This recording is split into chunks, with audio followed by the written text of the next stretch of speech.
اعوذ باللہ من الشیطان الرجیم بسم اللہ الرحمن الرحیم ان الذین آمنوا وہاجروا وجاہدوا باموالہم وانفسہم فی سبیل اللہ والذین آووا ونصروا اولئک بعضهم اولیاء بعض والذین آمنوا ولم یہاجروا ما لکم من ولایاتہم من شیء حتی یہاجروا وإن استنصروکم فی الدین فعلیکم النصر الا علی قوم بینکم وبینہم میثاق واللہ بما تعملون بصیر۔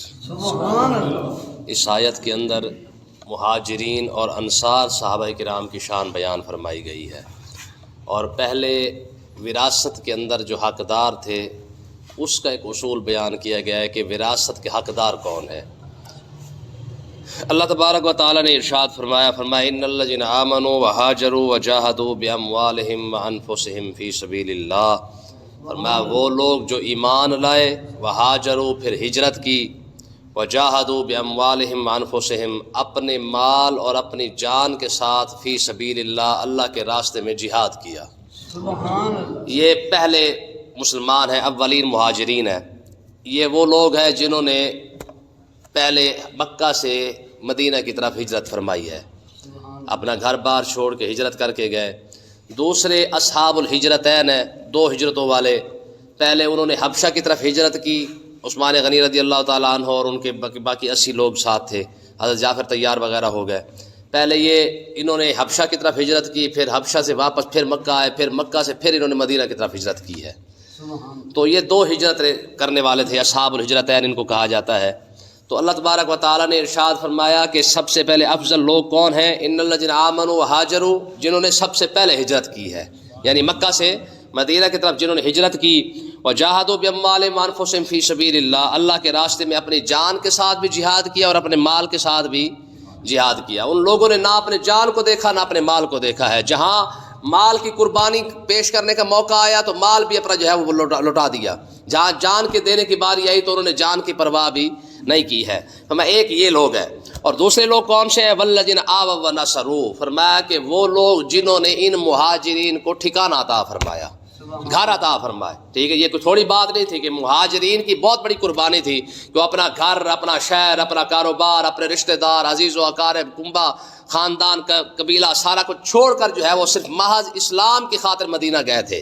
اور پھر آگے انصار نے بھی کمال کر دیا، انہوں نے جناب اپنے گھر کھول کے، اپنے کاروبار بھی کھول کے، اپنا سارا کچھ ان کے سامنے رکھ دیا، کہا آدھا تمہارا ہے آدھا ہمارا ہے۔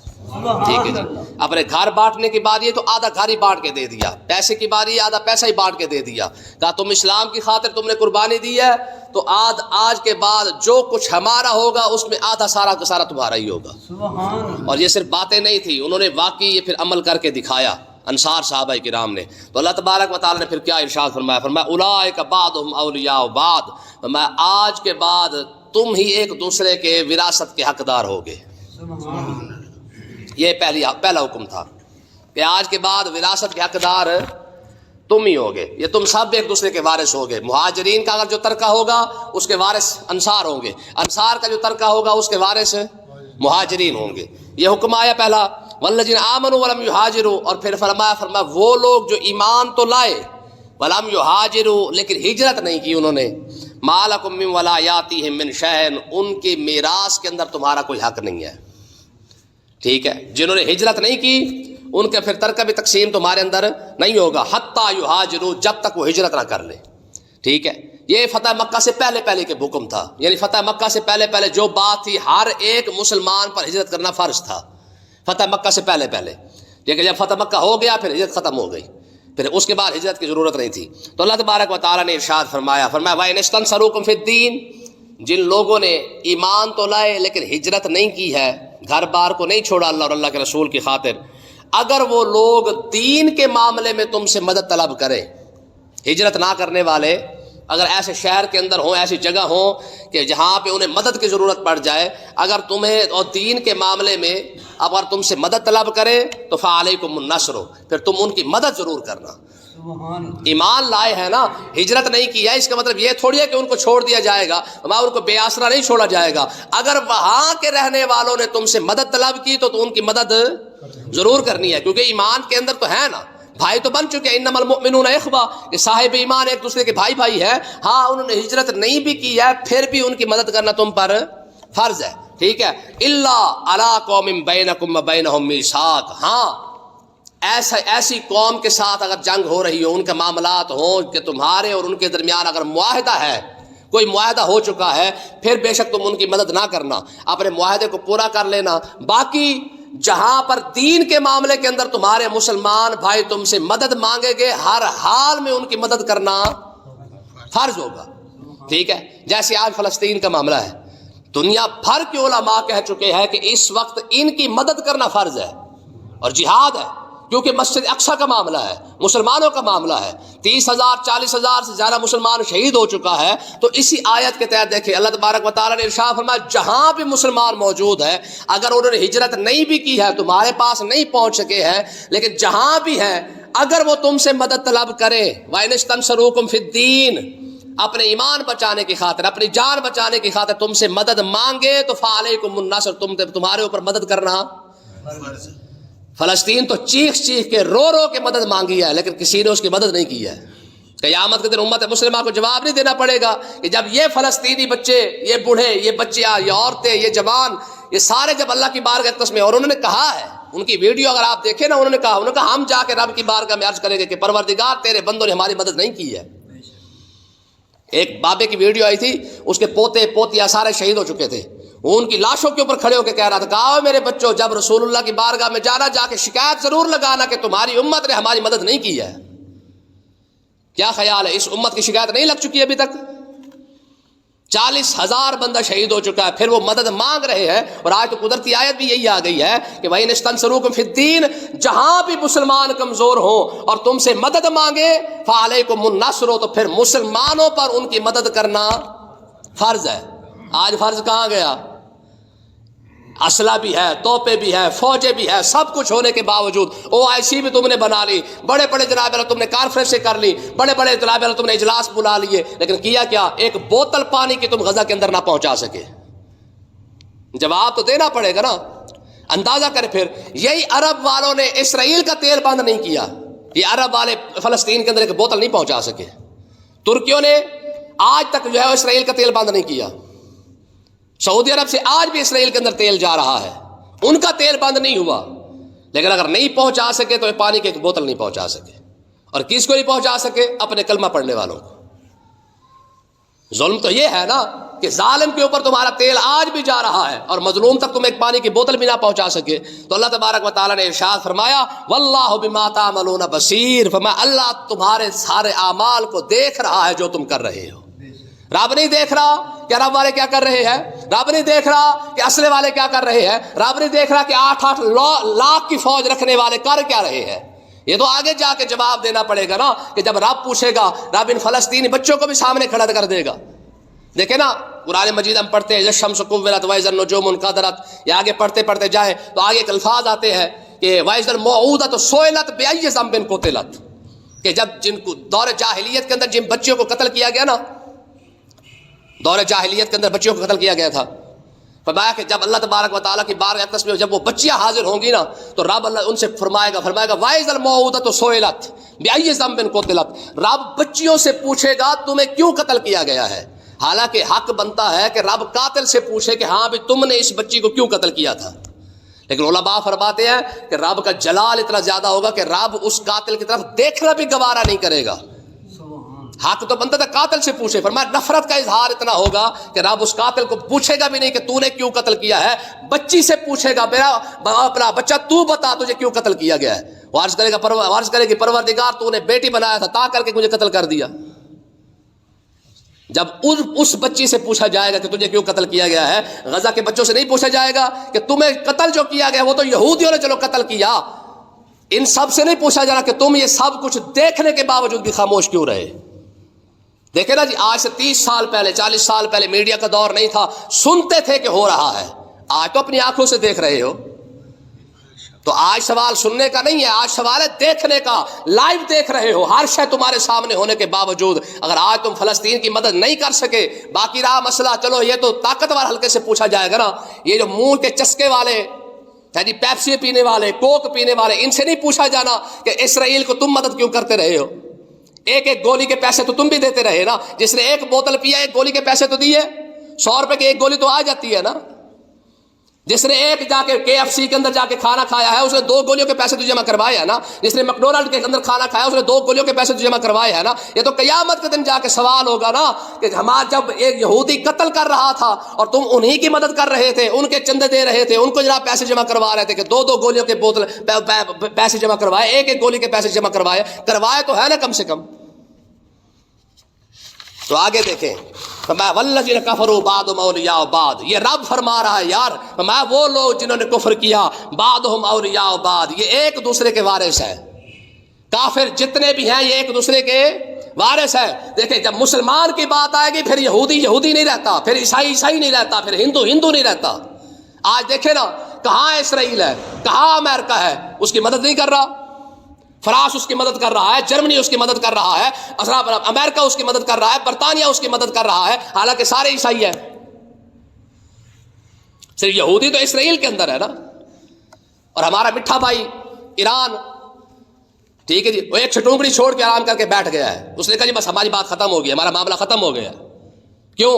کیونکہ ایران اسرائیل کے بعد سب سے زیادہ یہودی اگر کسی ملک کے اندر رہتے تو ایران کے اندر رہتے ہیں. ایران کی پارلیمنٹ کے اندر جو MNA بن کے بیٹھے 8 سے زیادہ MNA یہودی ہے.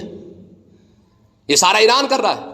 اور آقا علیہ السلام نے ارشاد فرمایا جب دجال نکلے گا اس کے ساتھ 70,000 یہودی ہوں گے. اور یہودی کون, کہاں کے رہنے والے ہوں گے؟ کریم آقا علیہ السلام نے یہ بات بھی ارشاد فرما دی, فرمایا اصفہان کے علاقے کے 70,000 یہودی دجال کا ساتھ دیں گے. اصفہان ایران کا علاقہ ہے. بات سمجھ آئی کہ نہیں آئی؟ والذین کفروا بعضهم اولیاء بعض, فرمایا ایمان والو کافر ایک دوسرے کا وارث ہے. ٹھیک ہے, مسلمان کو اللہ تعالیٰ جا رہا ہے نا, ہندو نے بھی جا کے جناب اسرائیل کی چمچا گیری کی ہے. اس نے کہا جی ہم تمہارے ساتھ ہیں. عیسائیوں کو بھی اپنی سارا کوئی بھول گیا کہ ہٹلر نے یہودیوں کے ساتھ کیا کچھ کیا تھا, وہ سارا کوئی بھول گئے جناب.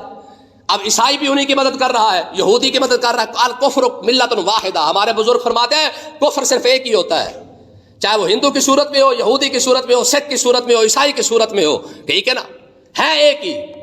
جب مسلمان کو لتاڑنے کی بات آئے گی پھر سارے ایک ہو جائیں گے. تو اللہ تعالیٰ نے ارشاد فرمایا الا تفعلوہ, اگر تم آپس میں اکٹھے نہیں ہوگے نا تکون فتنۃ فی الارض وفساد کبیر, میں پھر زمین کے اندر یہ فساد بھی پھیلائیں گے اور اس کے بعد کیا کریں گے, بہت بڑا فساد بھی کریں گے, فتنہ بھی پھیلائیں گے. جب مسلمان اکٹھے نہیں ہوں گے تو پھر زمین کے اندر فتنہ فساد پھیلانے کے لیے یہودی عیسائی موجود ہوگا. یہ بات 1400 سال پہلے قرآن کے اندر ارشاد فرما دی گئی. اور اگلی بات والذین آمنوا وہاجروا وجاہدوا فی سبیل اللہ, جن لوگوں نے ایمان, جو لوگ ایمان لائے, ہاجروا ہجرت کی, جاہدوا جہاد کیا فی سبیل اللہ, اللہ کے راستے کے اندر, والذین آووا ونصروا, اور وہ لوگ جنہوں نے ان کو ٹھکانہ دیا, گھر دیا, سب کچھ ان کے لیے کیا. یہ کون ہے؟ اولئک هم المؤمنون حقا, ہجرت کرنے والے بھی اور ان کو گھر دینے والے سارے کے سارے پکے مومن ہیں. سبحان اللہ. انصار اور مہاجرین کی ایمان کی رب نے مہر لگا دی ہے. اولئک هم المؤمنون حقا, چاہے ہجرت کرنے والے ہیں یہ بھی پکے مومن ہیں اور ان کو گھر دینے والے بھی. دیکھیں نا جی وہ حالات جب ایک شخص اپنا گھر بار چھوڑ کے جا رہا ہے, ٹھیک ہے, وہاں جا کے جناب کوئی تعلق نہیں, کوئی حالات نہیں, کوئی سلام دعا نہیں, کوئی جان پہچان کوئی نہیں ہے. ایک بندے نے پوچھا کلمہ پڑھا, کہا کلمہ پڑھا, کہا پھر آ جا تیرے لیے ہمارا دروازہ کھلا ہوا ہے. یہ جذبہ تھا نا مسلمانوں کے اندر. اولئک هم المؤمنون حقا, رب فرما رہا ہے یہ سارے کے سارے مومن ہیں. کیوں؟ کیونکہ ان سب کی قربانیاں ہیں. ایک ہجرت کر کے جا رہا ہے اس کی بھی قربانی ہے, دوسرا جس نے اپنا گھر کھول کے رکھ دیا ہے, اپنا پیسہ اس کے لیے پیش کر دیا ہے. یار اندازہ کرے, ایک مثال ملتی ہے, ایک صحابی رسول نے دوسرے کو کہا تھا, انصاری نے مہاجر کو کہا تھا, کہا میری 2 بیویاں ہیں, ایک کو طلاق دے دے تو تو اس کے ساتھ نکاح کر لے. کوئی سوچ سکتا ہے؟ یہ جذبہ تھا ان لوگوں کا. ہم تو اپنے آپ کو وڈ کٹ رہے ہیں نا. اولئک هم المؤمنون حقا, فرمایا یہ وہ لوگ ہیں جن کے لیے یہ پکے مومن ہیں. ان کا انعام کیا ہے؟ فرمایا لہم مغفرۃ ورزق کریم, ان کے لیے بخشش بھی انہی کے لیے ہے, اچھا رزق بھی انہی کے لیے ہے. تھوڑی قربانی ہے, جب قربانی بڑی ہوتی ہے تو پھر انعام بھی بڑا ملتا ہے. یہ تو اصول ہے, جتنی بڑی قربانی ہوگی اتنا بڑا انعام ہوگا. صحابہ کرام نے تھوڑی قربانیاں دی ہیں. آقا علیہ السلام کے ساتھ جو معاہدہ تھا نا صحابہ کرام انصار صحابہ کا, وہ یہ تھا کہ مدینہ پاک کے اندر کوئی بھی اگر آپ کے اوپر حملہ کرے گا یا آپ کے اوپر نقصان پہنچانے کی کوشش کرے گا, یا رسول اللہ ہم آپ کے ساتھ حاضر ہوں گے. اچھا یہ معاہدہ صرف مدینہ پاک کے لیے تھا. جب بدر کی بات آئی نا تو آقا علیہ السلام کو, کیونکہ باہر مدینے سے نکلنا پڑا تھا, باہر نکل کے بدر لگی ہے, تو آقا علیہ السلام نے ارشاد فرمایا ہاں بھائی کہاں لڑنا چاہیے, مدینے میں رہ کے لڑے کہ باہر رہ کے لڑے؟ حضور سے مراد تھی کہ انصار خود بولے، کیونکہ انصار کے ساتھ جو معاہدہ وہ مدینے کے اندر رہ کے لڑنے کا تھا کہ جو بھی اگر آپ کے پاس مدینے کے اندر آئے گا ہم حاضر ہیں۔ جب اتنی بات ہوئی صاحب انصار کھڑے ہو گئے، انہوں نے کہا یا رسول اللہ آپ اس معاہدے کو نہ دیکھیں جو ہم نے کہا تھا جی مدینے کے اندر ہم کھڑے ہو کے لڑیں گے، آپ جہاں بھی جائیں گے ہم آپ کے ساتھ حاضر ہیں۔ ہاں وہ معاہدے شہادے کوئی نہیں ہے، ہم آپ کے غلام ہیں، جدھر مرضی آپ ہمیں لے چلے ہم آپ کے لیے حاضر ہیں۔ تو اللہ تعالیٰ نے ارشاد فرمایا والذین آمنوا، فرمایا وہ لوگ جو ایمان لائے، من بعد وہاجروا، ہجرت کے بعد جنہوں نے ہجرت کی ہے۔ پہلی ہجرت ہو گئی، ٹھیک ہے، اس کے بعد ہجرت حبشہ بھی ہو گئی، پھر اس کے بعد صلح حدیبیہ ہوا۔ صلح حدیبیہ کے بعد جنہوں نے ہجرت کی ہے، پہلے صلح حدیبیہ سے پہلے ہجرت تھی، پھر اس کے بعد ہجرت حبشہ تھی، تو میں پھر صلح حدیبیہ ہو گیا۔ صلح حدیبیہ کے بعد جنہوں نے ہجرت کی ہے وجاہدوا معکم، پھر تمہارے ساتھ آ کے وہ جہاد کیا ان لوگوں نے، فاولئک منہم، وہ بھی تم ہی میں سے ہے، تمہارے ہی بھائی ہیں۔ یہ تو نصیب کی بات ہے نا، کوئی آگے نکل گیا کوئی پیچھے نکل گیا، کوئی آگے رہ گیا کوئی پیچھے رہ گیا، ٹھیک ہے جی، آگے چلا گیا تھا۔ جن لوگوں کے نصیب میں تھا وہ پہلے ہجرت کر کے چلے گئے، ان کو مقام مل گیا۔ ہاں جن لوگوں کے نصیب میں نہیں تھا وہ بعد میں چلو آئے ہیں، کم سے کم یہ تھوڑی خوش قسمتی ہے کہ صلح حدیبیہ کے بعد بھی کم سے کم کلمہ پڑھا ہے، ایمان لائے ہے، فتح مکہ کے موقع پر آقا علیہ الصلوۃ والسلام کے دامن سے وابستہ ہوئے ہیں، حضور کو دیکھا تو ہے نا، کلمہ تو پڑھا ہے ان لوگوں نے بھی، جہاد کیا ان لوگوں نے۔ فرمایا جاہدوا معکم، فرمایا صلح حدیبیہ کے بعد جنہوں نے جہاد کیا ہے فاولئک منہم، یہ بھی تمہارے بھائی ہیں۔ اور اب اگر اصلا مسئلہ آیا وَأُولُو الْأَرْحَامِ بَعْضُهُمْ أَوْلَىٰ بِبَعْضٍ فِي کتاب اللہ، فرمایا کہ اللہ کی کتاب کے اندر وراثت کے حقدار صرف رشتہ دار ہے، وراثت کے حقدار، ترکے کے حقدار صرف رشتہ دار ہے۔ پیچھے آج اسی سبق کے اندر آیا تھا کہ وراثت کے حقدار تھے مہاجر کا انصار، اور انصار کا مہاجر ترکے کے اندر حقدار تھے، وراثت کے حقدار تھے، لیکن اللہ تعالیٰ نے پھر وہ حکم منسوخ فرما دیا، اس حکم کو نازل فرمایا وَأُولُو الْأَرْحَامِ بَعْضُهُمْ أَوْلَىٰ بِبَعْضٍ فِي کتاب اللہ۔ آج کے بعد تم جو بھی ترکہ چھوڑ کے جاؤ گے، وراثت چھوڑ کے جاؤ گے، تمہارے وراثت کے جو حقدار ہوں گے وہ تمہارے اپنے رشتہ دار ہی ہوں گے۔ ان اللہ بکل شیء علیم، بے شک اللہ تعالیٰ ہر شے کا جاننے والا ہے۔ اللہ پاک سمجھنے کی توفیق عطا